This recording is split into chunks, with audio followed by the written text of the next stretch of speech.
Samantala sa iba pang balita, PNP Highway Patrol Group maghigpit naman ang papatupad ng clearing operations sa mabuhay lanes. Mga sasakyan na iligal na nakapark, huhulihin at dadalhin sa impounding area. Ang ulat mula kay Alvin Baltazar. Aabot sa 17 mabuhay lanes o alternate routes ang lilinisin ng PNP Highway Patrol Group simula Nobyembre 1. Sa harap na rin ito ng pagsisikap ng HP. Huwag ang daloy ng mga sasakyan sa EDSA at madaanan ng maayos sa mga alternatibong kalsada nang hindi nadadaan pa sa kahabaan ng Epifanio de los Santos Road. Ayon kay HPG spokesperson Superintendent Grace Tamayo, ire-reker nila ang mga sasakyang ginawa ng paradahan at terminal ng jeep. Ang mga kalsadang dapat ay maayos na magagamit ng mga motorista. Yung pong pag-tow namin, mag-strict implementation po kami.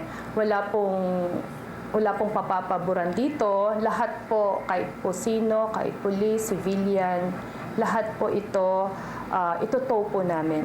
Yung mga sasakyan po na nag-obstruct doon sa daanan ng mga alternate routes po.